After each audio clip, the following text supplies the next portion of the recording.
दोस्तों, तो जैसे कि पिछले एपिसोड में हमने देखा कि ज़ामियन को लुओ गॉड क्लैन की फिक्र हो रही थी और वो उनकी मदद करना चाहता है, लेकिन वो खुद डायरेक्टली अपनी फ्लेम एम्परर वाली रेपुटेशन की वजह से इन्वॉल्व नहीं हो सकता, इसलिए वो किसी और का सहारा लेगा। दूसरी तरफ हम देखते हैं कि नॉर्थर्न हेवन स्पिरिचुअल एकेडमी में भी यहाँ पर हंटिंग बैटल शुरू हो चुका था, जिसके लिए सारे के सारे स्टूडेंट स्पिरिचुअल लाइट रेल्म में इंटर कर जाते हैं और हम देखते हैं कि इस रेल्म के अंदर इन सब लोगों को स्पिरिट क्रिस्टल्स इकट्ठा करने थे, जिसके बाद जो टॉप 3 कल्टिवेटर होंगे उन्हें मौका मिलेगा पेलेंटी हाल के 3 गार्डियंस के साथ फाइट करने का। अगर फाइनल राउंड में वो उसे हरा देते हैं तो उसके बाद इन लोगों को स्पिरिचुअल लाइट एम्पावरमेंट मिलने वाली थी। मगर हम देखते हैं कि यहाँ पर ब्रदर याओ तो एक नंबर का कमीना था, उसने होली स्टेट स्पिरिचुअल एकेडमी के साथ हाथ मिला लिया था, जहाँ की जीसवान ने ब्रदर याओ से कहा था कि तुम्हें कुछ भी करके मुझे इनको जान से मारना है। और इसलिए हम देखते हैं कि उसने ये सुनील को जख्मी करने के बाद मिस लोली को पॉइजन दे दिया था ताकि वो मुचिन की लोकेशन ढूंढ सके। जब मुचिन को ये मालूम हुआ तो वो गुस्से के साथ वापस आकर ब्रदर याओ की धुलाई करना शुरू कर चुका और वो अपने थंडर बॉडी को एक्टिवेट करते हुए यहाँ पर ब्रदर याओ को जान से मार डालता है। अब आगे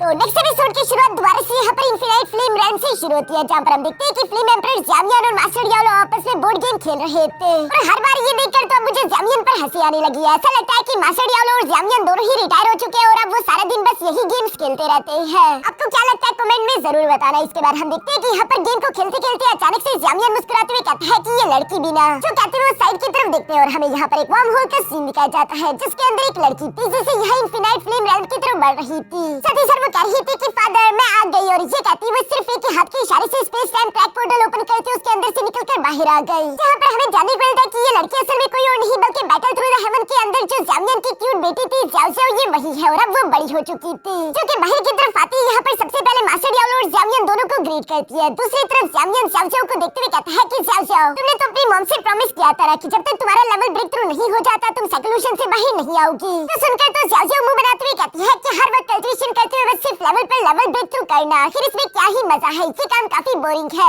और मुझे तो ये भी समझ नहीं आ रहा कि आखिर मैं इतनी सारी कल्टिवेशन का करूंगी क्या। ये सब बोलते हुए ज़ाओ ज़ाओ फौरन से मास्टर याओ के पास आते हुए कहती है कि ग्रैंड मास्टर मैंने सही कहा ना, जिस पर मास्टर याओ बेचारा आखिर क्या ही कहता है। दूसरी तरफ ज़ाओ ज़ाओ मास्टर याओ को पंसाते हुए कहती है कि ग्रैंड मास्टर आपने मुझे पिछली बार एक हेवनली स्पिरिचुअल एलेक्सर का प्रॉमिस किया था, तो बताइए कि आखिर वो कहाँ पर है। इस पर दूसरी तरफ ज़ामियन ज़ाओ ज़ाओ को डांटते हुए कहता है कि जरा तमीज से, वो तुमसे बड़े हैं तो रिस्पेक्टफुली पेश आओ। ये सुनकर तो ज़ाओ ज़ाओ थोड़ी सी उदास हो गई थी और उसका मुंह बन गया। मास्टर याओ भी उसके ये चेहरा देखकर कहते हैं कि ज़ाओ ज़ाओ तुम हमेशा से एक बच्ची हो और बच्ची ही रहोगी। पर खैर अब वो यहाँ से भागना चाहते थे, इसलिए जाते जाते भी वो ज़ामियन से कहते हैं कि ज़ामियन तुम चाहे जो मर्जी कदम उठाओ, बस इस बात का ख्याल रखना कि तुम किसी की जाल में ना फंस जाओ। और ये कहती मास्टर याओ फौरन वहाँ से गायब होकर चले गए, जो देखकर तो ज़ाओ ज़ाओ मुंह बनाते हुए फादर से सवाल करके पूछती है कि आखिर ये ग्रैंड मास्टर जब भी मुझे देखते हैं तो ये बात कर क्यों चले जाते हैं। जिस पर ज़ामियन हंसते हुए कहता है कि उनके पास जो कुछ भी है वो सब कुछ तो तुमने उनसे ले लिया है, जब भी तुम उनके पास आती हो कुछ न कुछ मांगती ही रहती हो, तो वो आखिर तुम्हें देखकर भागी क्यों ना। जिस पर ज़ाओ ज़ाओ भी क्यूट एक्टिंग करते हुए कहती है कि इतनी कंजूसी आखिर किस काम की, वैसे भी उनका जो कुछ भी है वो मेरा ही तो है, वो ये चीजें और किसके लिए बचा रहे होंगे। अब ये सब बोलते हुए ज़ाओ ज़ाओ फौरन से अपने फादर के पास भी आ गई थी और वो फादर से सवाल करते हुए पूछती है कि वैसे आप ग्रैंड मास्टर से किस बारे में बातें कर रहे थे।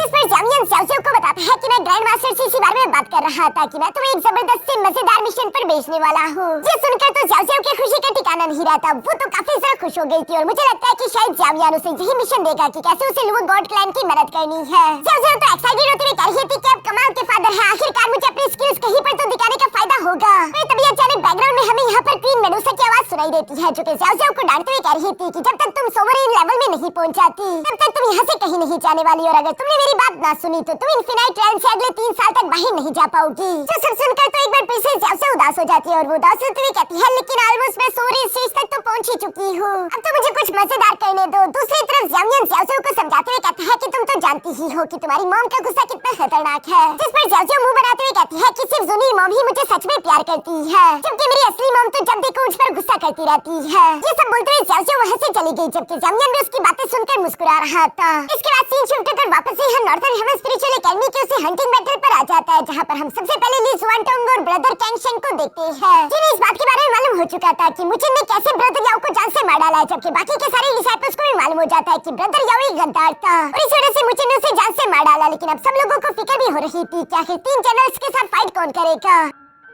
क्योंकि सुजुआन और जुहुआंग तो पहले ही एक स्पिरिट किंग के बीच के साथ फाइट करते हुए इंजर्ड हो चुके थे। मुलिन कहता है कि ली जुआनटोंग और ब्रदर कैंगशिन के अलावा हमारे पास मुचेन भी मौजूद है, लेकिन मुचेन के पास तो भी काफी कम स्पिरिट क्रिस्टल्स है, जिसकी वजह से उसका रैंक भी कम था। और अगर वो वक्त रहते टॉप 3 के अंदर इंटर नहीं हो पाया तो वो ब्रदर कैंगशिन और ली जुआनटोंग की मदद नहीं कर सकता, जिसके बाद हंटिंग बैटल में जितने भी डिसाइपल्स हैं उन सब की मेहनत जाया हो जाएगी। इनमें से किसी को भी स्पिरिचुअल लाइट एम्पावरमेंट की ताकत नहीं मिलने वाली, जो कि नॉर्थर्न हेवन स्पिरिचुअल एकेडमी के लिए जरूरी भी है, क्योंकि जल्दी स्पिरिचुअल एकेडमी का कंपटीशन आने वाला है जिसमें 5 मेजर एकेडमीज आपस में बैटल करेंगे। और उसके लिए अगर नॉर्थर्न हेवन स्पिरिचुअल एकेडमी वाले कमजोर हुए तो वो लोग आखिर उस कंपटीशन में कैसे जीतेंगे। यहाँ पर हम देखते हैं कि काउंसिल चेंबर से डीन टाइकिंग और बाकी के सारे एल्डर्स भी ये सब होता हुआ देख रहे थे और वो भी इसी बारे में बात कर रहे हैं। जहाँ एल्डर सूटियान तो काफी ज्यादा गुस्सा हो रहा था और वो गुस्सा तो ये कर रहा था कि होली सेंट स्पिरिचुअल एकेडमी ने ये अच्छा नहीं किया, हमें उनसे इस बारे में जस्टिफिकेशन लेनी चाहिए, जिस पर मास्टर मुयो मना करते हुए कहता है कि इसका कोई फायदा नहीं। एल्डर मुयो असल में पेनल्टी हाल के हाल मास्टर थे और वो यहाँ पर एल्डर सूटियान से कह रहे थे कि इसका कोई भी फायदा नहीं होगा। अगर हमने हियाओ को जिंदा भी पकड़ लिया होता और वो गवाही भी देता उनके खिलाफ, तब भी वो इस बात को कबूल ना करते। पर अब तो हियाओ मर भी चुका है, हमारे पास कोई सबूत भी नहीं, तो आखिर इस बात को क्यों ही एक्सेप्ट करेंगे।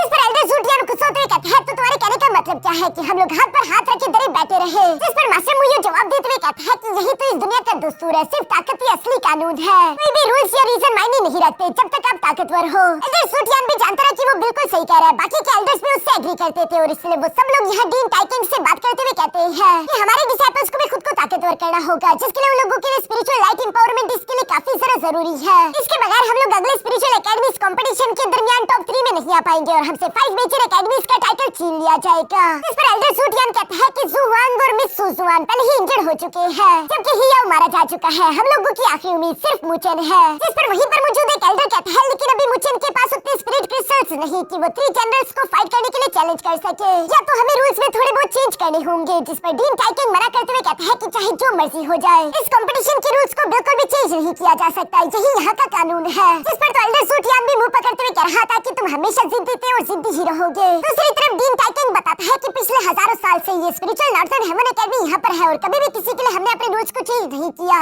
आगे भी ये रूल्स किसी के लिए नहीं बदले जाएंगे। मैं जानता हूँ कि हमारे डिसाइपल्स के लिए ये जरूरी है, मुझे इनको अपने लिए ये अपॉर्चुनिटी खुद ही हासिल करनी होगी, अब सिर्फ किस्मत ही डिसाइड करेगी कि आगे क्या होने वाला है। जिस पर तो वहाँ पर मुझे सारे के सारे एल्डर्स निराश हो जाते हैं, क्योंकि इस तरह से तो किसी को भी स्पिरिचुअल लाइट एम्पावरमेंट नहीं मिलेगी। उन्हें नहीं लगता था कि मुझे इस अपॉर्चुनिटी को हासिल कर पाएगा, मगर तभी अचानक इन्हें वहाँ पर एक और एल्डर की आवाज सुनाई देती है, जो कि इस वक्त यहाँ पर मौजूद तो नहीं था, लेकिन वो इनसे कहता है कि तुम लोग मुझे को कुछ ज्यादा ही अंडर एस्टिमेट कर रहे हो। ये आवाज सुनते ही हम लोगों को यहाँ पर कुछ महीनों पहले का सीन दिखाया जाता है, जहाँ पर हम देखते हैं कि मुझे थंडर रेल में कल्टिवेशन प्रैक्टिस कर रहा था और एक बुढ़ा एल्डर उसे ये कल्टिवेशन करता हुआ देख रहा था, जहाँ पर हम देखते हैं कि वो थंडर को कंट्रोल करते उसकी कल्टिवेशन में मदद कर रहा है। और ये बुढ़ा एल्डर कौन है ये हमें नहीं बताया जाता। इसके बाद सीन शिफ्ट होकर वापस से स्पिरिचुअल लाइट एल में आ गया, जहाँ पर हम देखते हैं कि मुचिन ने मिस लोली को ऑलरेडी एंटीडोट दे दिया था, साथ ही साथ वो अपनी स्पिरिचुअल एनर्जी से उसे हील करने की भी कोशिश कर रहा है। दूसरी तरफ मिस लोली कह रही थी कि अब मैं समझ चुकी हूँ कि ब्रदर याओ आखिर तुम्हें क्यों ढूंढ रहा था, क्योंकि उसे जिसवान ने तुम्हें मारने की सिफारिश दी थी। जिस पर मुचिन जवाब देते हुए कहता है कि फिक्र मत करो, एक बार स्पिरिचुअल एकेडमीज का कंपटीशन शुरू हो जाए उसके बाद मैं जिसवान के साथ अपना सारा हिसाब चुकता कर लूंगा।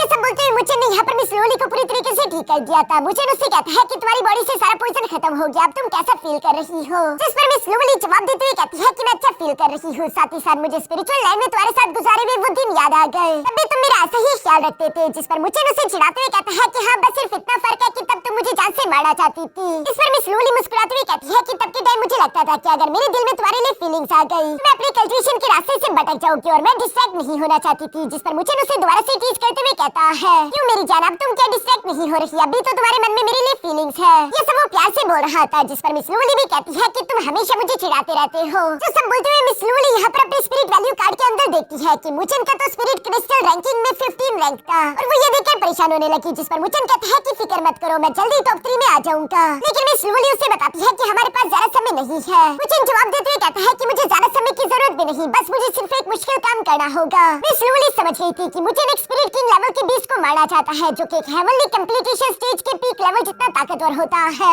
इवन कि स्पिरिट किंग लेवल के बीस्ट को तो मिस सुजुआन और जुहुआंग दोनों मिलकर भी नहीं मार पाए थे। इसके बाद सीन शिफ्ट होकर दूसरी तरफ एक स्पिरिट किंग बीच पर आ जाता है, जो कि 2 डिसाइपल्स पर हमले कर रहा था, एक मिस जाओती और दूसरा ब्रदर मू फेंग था। ये दोनों भी यहाँ पर इसी प्लानिंग के साथ आए थे कि हम स्पिरिट किंग बीच को हरा देंगे और इस तरह जल्दी से टॉप 3 में पहुंच जाएंगे। मगर ये स्पिरिट किंग बीच तो काफी सारा डेंजरस था और वो दोनों चाहकर भी इसका मुकाबला नहीं कर पा रहे थे, उल्टा उन दोनों की जान जाने वाली थी। और तभी अचानक यहाँ पर मुचेन और मिस लोली भी पहुंच गई, चुके उन दोनों डिसाइपल्स को संभालते हुए यहाँ पर उन्हें साइड पर लाते हुए कहती है कि तुम दोनों यहीं पर रुककर आराम करो, हम दोनों तब तक स्पिरिट किंग बीच को देख कर आते हैं। जिस पर मिस जाओती उन्हें मना करते हुए कहती है कि हम भी इसी प्लानिंग के साथ यहाँ पर आए थे, लेकिन ये स्पिरिट किंग लेवल का बीस्ट कम से कम भी कंप्लीटेशन हेमन स्टेज के पीक पर होगा, तुम इसका मुकाबला नहीं कर सकते, इसलिए बेहतर ये होगा कि इस आइडिया को छोड़ दो, हम दोनों भी मरते मरते बचे हैं। जिस पर मुचेन मुस्कुराते हुए कहते हैं कि फिक्र मत करो, हम दोनों जानते हैं कि हम क्या कर रहे हैं। ये बोलते हुए मिस लोली और मुचेन यहाँ पर उसी स्पिरिट किंग बीच की तरफ बढ़ने लगे, जो कि केव के बाहर गार्डियन की तरह खड़ा था और वो इन दोनों को देखते ही गुस्से के साथ दौड़ने लगता है, जिसके दौड़ने का प्रेशर काफी ज्यादा खतरनाक था। मिस लोली तो स्पिरिट किंग बीच की तरफ देखते हुए कहती है कि ये तो ब्रदर याओ से भी काफी ज्यादा खतरनाक है, आखिर हम इसका मुकाबला कैसे करेंगे। जिस पर मुचेन जवाब देते हुए कहता है कि मैंने सिर्फ थंडर रेल में थंडर बॉडी ही हासिल नहीं की, मैंने वहाँ पर अपना लेवल भी ब्रेक थ्रू किया है, जिसकी वजह से मैं अब हेवनली ट्रांसफॉर्मेशन के अर्ली लेवल पर पहुंच चुका हूँ, हम दोनों जरूर जीतेंगे, तुम बस सिर्फ भरोसा रखो। और ये कहती ये दोनों तेजी से उस स्पिरिट किंग बीच की तरफ भागने लगे, जहाँ पर हम देखते हैं कि वो स्पिरिट किंग बीच में ये देखकर फौरन कुछ चट्टानों को बाहर की तरफ निकालते हुए इनकी तरफ थ्रो करना शुरू कर चुका, जिन्हें ये दोनों डॉज कर रहे थे। इवन कि मुझे अपने सल्लू और डेथ वार टेक्निक का इस्तेमाल करते उस बीच पर हमला करने की कोशिश की, लेकिन वो जमीन के अंदर से कुछ चट्टानों को निकालते उस अटैक को ब्लॉक कर लेता है, जो देखकर तुम इस स्लोली फुर्र से अपनी तलवार को बाहर की तरफ निकालते उस चट्टान को तोड़ देती है। यहाँ पर हम देखते हैं कि मुझे ने भी अपने स्पीयर को बाहर की तरफ निकाल लिया था और ये दोनों ही अपने अपने वेपन के साथ स्पिरिट बीस्ट किंग पर हमला कर देते हैं, लेकिन मुझे देखता है कि इनके वेपन्स का तो उस पर कोई भी असर नहीं हो रहा, उसकी बॉडी काफी ज्यादा स्ट्रांग थी, साथ ही साथ वो अपने हाथों को यहाँ पर नाइफ क्रिस्टल्स की तरह कन्वर्ट करते हुए तेजी से मुझे भी स्लोली पर अटैक्स करना शुरू कर चुका, जहाँ पर हम देखते हैं कि उसकी रफ्तार भी बहुत ही ज्यादा तेज है, जो सब देखते हुए स्लोली हैरान होते हुए कह रही थी कि आखिर ऐसा कैसे हो सकता है, इस बीस्ट की बॉडी इतनी ज्यादा वजनी है लेकिन फिर भी ये इतना ज्यादा तेज कैसे हो सकता है। हम देखते हैं कि वो मिस लोली को चोट पहुंचाने वाला था, तभी मुझे अपने स्पिरिचुअल वाइंस फॉर्मेशन का इस्तेमाल करते यहाँ पर एक चट्टान को पकड़ते हुए तेजी के साथ उस बीस्ट की तरफ थ्रो कर देता है, जो अटैक सीधे जाकर उस स्पिरिट बीस्ट किंग की बॉडी पर जा टकराया था और वहाँ चारों तरफ धुआं हो गया। मुझे भी इसी मौके का फायदा उठाकर लोली को फौरन वहाँ से बाहर निकाल लेता है, मगर नीचे की तरफ हम देखते हैं कि उस स्पिरिट किंग बीस्ट को कुछ भी नहीं हुआ था, उल्टा वो अपने लेजर बीम से इन दोनों पर हमले करने लगा, जिन्हें ये दोनों डॉज करते वहाँ से थोड़ा दूर आकर एक चट्टान के पीछे सांस लेने के लिए छुप गए थे। मगर यहाँ पर मुझे देखता है कि वो स्पिरिट किंग बीस्ट इन लोगों को फॉलो करते हुए इनके पीछे नहीं आ रहा, बल्कि वो वापस से अपनी केव की तरफ चला गया, जिस पर मुझे को लगता है कि यकीनन इस केव के अंदर कई सारे स्पिरिट क्रिस्टल्स होंगे जिन्हें ये स्पिरिट किंग बीस्ट गार्ड कर रहा है और इसी वजह से हमारे पीछे नहीं आ रहा। मिस लोली कहती है लेकिन ये काफी सारे चालाक है, आखिर हम अंदर जाएंगे कैसे। मुझे जवाब देते हुए कहता है कि मेरे पास एक प्लान है और इसी के साथ हम देखते हैं कि मिस लोली और मुझे एक बार फिर से स्पिरिट किंग बीस्ट की तरफ बढ़ने लगे, जो देखकर तो स्पिरिट किंग बीस्ट एक बार फिर से भड़क गया और वो इन पर हमला करना शुरू कर देता है। यहाँ पर हम देखते हैं कि मिस लोली ने उसे खुद के साथ उलझा दिया था, जबकि मुझे उसी मौके का फायदा उठाते हुए फिर से यहाँ पर उस केव की दोनों साइड पर एक फॉर्मेशन को एक्टिवेट कर देता है, जो कहने के बाद मुझे जंप करते हुए फिर से यहाँ पीछे वापस से मिस लोली के पास आ गया था और वो इशारा करते हुए कहता है कि अभी हमें इस केव के अंदर जाना होगा,